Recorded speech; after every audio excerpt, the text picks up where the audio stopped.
Magandang araw! Ako po si Arnel Sestoso ng NGO TV Network. Kasani puwersa ang PhilAm TV Network at Mindanao Daily News Network na maghahatid sa inyo ng balita mula Pilipinas, Estados Unidos at buong mundo. Ito ang The Pilipinas Update Global. Sa unang balita, malawak ang protesta laban sa korupsyon. Libo-libo ang nakilahok sa kalye. Libo-libo ang lumabas sa kalye sa Metro Manila at iba pang lungsod noong September 21 para tutulan ang malawakang alegasyon ng korupsyon sa mga proyekto ng flood control. Tinukoy na may ghost projects o peking pagtatayo at hindi natapos na infrastruktura bilang mga bahagi ng anomalya. Sa kabila ng karamihan ay mapayapa, sa iba naman ay nagkaroon ng sagupaan na malapit sa palasyo ng Malacanang kung saan 49 na katao ang inaresto dahil sa di umano'y pananakit sa pulis. Umano'y anomalya sa mga proyektong flood control iniimbestigahan. Ang Senado at iba pang komite ay nagsasagawa ng voto proprio na imbestigahan sa mga proyektong flood control na pinaghihinalaang may katiwalian. Itinatag ng Pangulo ang Independent Commission for Infrastructure o ICI upang masusing siyasatin ang mga anomalya sa mga proyekto ng infrastruktura. Ang US Navy ay naghahangad magtayo ng isang warehouse military storage facility sa Subic Bay Freeport area para sa 5 taon, bahagi ng pagpapalawak ng presensya sa rehiyon. Hinihingi nila ang lease sa isang 25,778 square meter site kasama ang climate-controlled warehouse, maintenance shop at iba pang espasyo para sa kagamitan. Nagdudulot ito ng usapin hinggil sa soberenya, lalo't may mga pinag-aagawang karagatan sa paligid ng Subic at South China Sea.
Pagbabago sa projection ng ekonomiya dahil sa global na kalituhan. Dahil sa mga tensyon sa ibang bansa at pagbabago sa kalakalan, binago ng pamahalaan ang projection para sa paglago ng ekonomiya. Para sa 2025, ang bagong target ay 5.5% to 6.5% mula sa dating 6% to 8%.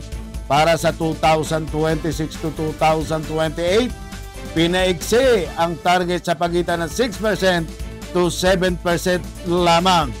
Pilipinas at UAE nagkasundo sa $15 billion proyektong renewable energy. Ang Pilipinas at ang kumpanya ng enerhiyang UAE, Masdar, ay lumagda sa isang malaking kasunduan para sa solar, wind at energy storage project na magbibigay ng hanggang 1 gigawatt na malinis na enerhiya pagsabit ng 2030.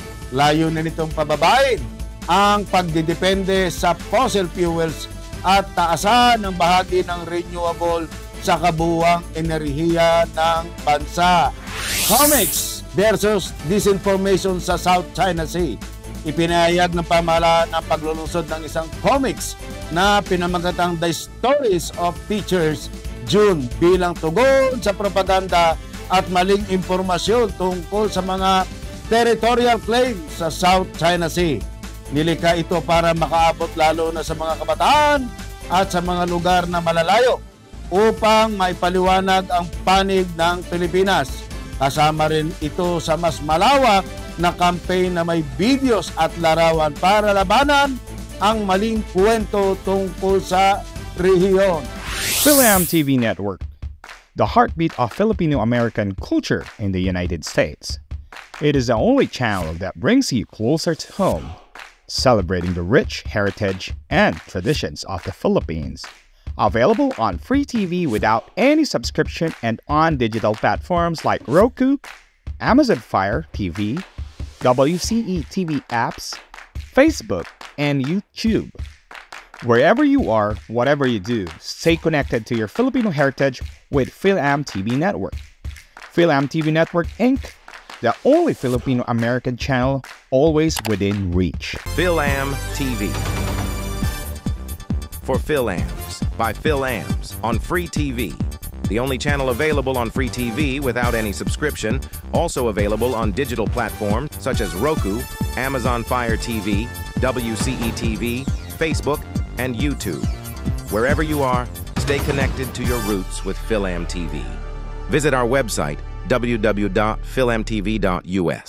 Bagong Senado ng Pilipinas, saan at kailan ililipat? Ang bagong Senado New Senate Building sa Taguig, Fort Bonifacio ay patuloy na binubuo upang magsilbing bagong gusali ng Senado. Matatapos ito bilang 11 palapag na gusali na may 3 basement. Mula noon, may mga tanong kung kailan eksakto lilipat ang Senado sa bagong lokasyon. Halos lahat ng senador sa 19th Congress may singit budget.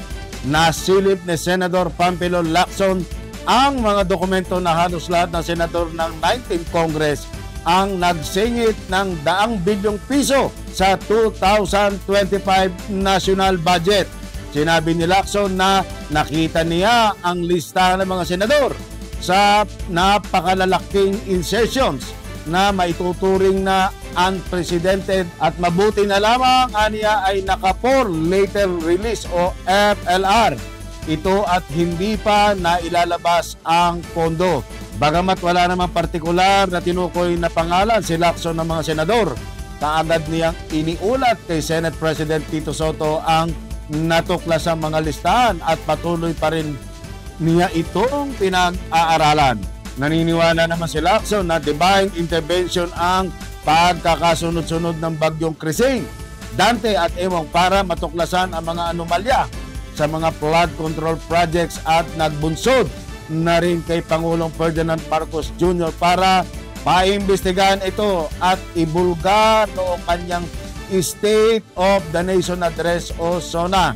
Nagkataon na rin aniya na nagsasagawa na rin sila ng kanyang mga tauhan tungkol sa anomalya sa flood control projects. Hindi na rin aniya sana nangyari ang mga ganitong anomalya kung mismo ang mga mambabatas ay nag-self-restraint o nabawasan ang kanilang greed dahil tila nawili na rin umano sila.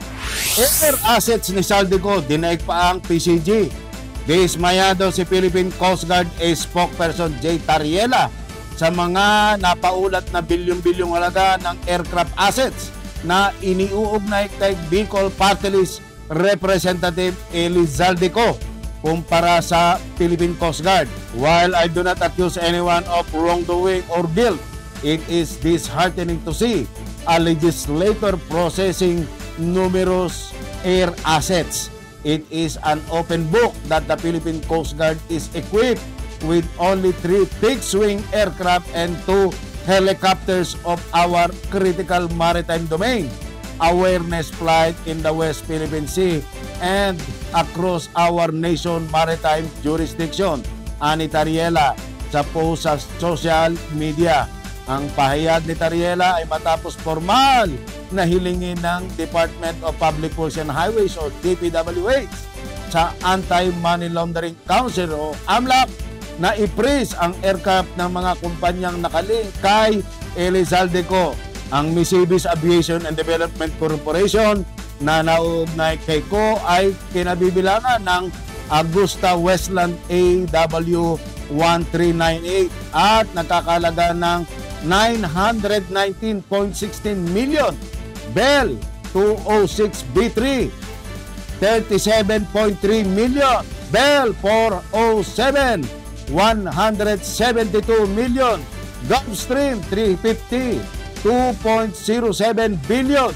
Habang ang Hightone Construction and Development Corporation na iniuugnay din kay Ko ay may pag-aari ng Cessna 414A Chancellor 40.2 million. Augusta A109E 396.3 million. At PA31-350 Chieftain 19.5 million. Ang mga sasakyang panghipapawid na ito ayon sa mga record mula sa Civil Aviation Authority of the Philippines ay nagpapakita ng mga kumpanyang nakalink kay Elizalde Ko ay aabot sa kabuuang $74.65 million. Ginagamit umanong VIP transport ang mga nasabing aircraft sa isang luxury resort sa Albay. I hope and trust that every peso of the hard-earned taxes in the next coming years will be allocated only to whatever our country truly needs. Aniya pa. Misteryo sa affidavit ni Orly Regala Gutesa, bahala na ang korte. Ginikayat ni Senate President Pro Tempore at Blue Ribbon Committee Chairman ang Manila Regional Trial Court o RTC para latasin ang misteryo sa kontrobersya na affidavit ni Orly Regala Gutesa, ang surprise witness sa pagdinig ng Senate Blue Ribbon Committee. Ayon kay Lacson, bahagi ng tungkulin ng executive judge ng RTC ang magsiyasat ng mga paglabag kaugnay ng notarized document sa loob ng kanyang jurisdiction. The Manila RTC can help unravel the mystery behind now infamous Gutesa affidavit, since part of the executive judge's function is to investigate violation relating to notarized documents with its jurisdiction. Was he just made to sign and prepared affidavit that he read during the committee hearing, and by whom? Nauna rito, tinanggi ng abogado si Peche Rose Espera na ang pangalan ay lumitaw sa affidavit ni Gutesa na siya ay nagnotaryo, lumagda o tumulong sa paghahanda ng dokumento. Subalit base sa mga ulat, sinasabi niya ang pirma at notarial details na inuugnay sa kanya ay falsifikado at walang otorisasyon. The executive judge was had to dig deeper into this. Ani Lacson, matatandaan sa pagdinig nitong Huwebes, ipinakilala ni Senator Rodante Marcoleta si Orly Regala Gutesa na isang retired Marines na tumistigo at nanindigan before the Senate Blue Ribbon Committee at tahasang nagdawit kay Congressman Zaldico at Speaker Martin Romualdez at kanyang isinalaysay ang kanyang nalalaman kung paano nila idinideliver ang mali-maletang basura o pera kay Congressman Zaldico at Speaker Romualdez. Si retired Marine Orly Regala Gutesa ngayon ay itinuturing na pinakamahalagang testigo sa usapin ng korupsyon sa bansa. Sa ulat panahon, umakyat na sa 19 ang bilang ng mga nasawi sa mga bagyong Mirasol, Nando, Opong at Habagat na nananalasa sa bansa. Sa report ng National Disaster Risk Reduction and Management Council o NDRRMC, nasa mahigit 2 milyong katao na ang naapektuhan sa Ilocos Region, Cagayan Valley, Cordillera Administrative Region o CAR, Central Luzon, National Capital Region, Calabarzon, Mimaropa, Bicol Region, Western Visayas, Central Visayas, Eastern Visayas, Zamboanga Peninsula, Soc-Sargen, Caraga at Bangsamoro Autonomous Region in Muslim Mindanao. Ayon sa NDRRMC, sa 19 na napaulat na nasawi, 4 dito ay mula sa Cordillera, 8 sa Cagayan Valley, 3 sa Central Luzon, 3 sa Bicol Region at 1 sa Eastern Visayas. Samantala, 18 rin ang napaulat na nasugatan habang 14 ang missing. umaabot sa 5,202 kabahayan ang napinsala habang 4,494 ang nagtamo ng pinsala. Naitala sa 914.875 milyon ang pinsala sa agrikultura habang sa infrastruktura ay umaabot sa 822.164 milyon. Patuloy ang pamamahagi ng relief goods ng pamahalaan at mga non-governmental and socio-civic organization sa mga naapektuhang pamilya. At yan po nagtatapos ang aming mga balita mula sa Pilipinas, Estados Unidos at buong mundo para sa Pilipinas Update Global. Sa ngalan ng aming Trimedia News partner, PhilAm TV and News Anchor Ed Abalos, Mindanao Daily News. Ako po si Arnel Sestoso ng NGO TV Network na nagsasabing ang buhay ay hiram lang. Kaya atin itong pangalaga. To God be the glory. But let us find out our destiny and strengthen our spirituality. Mabuhay po kayo!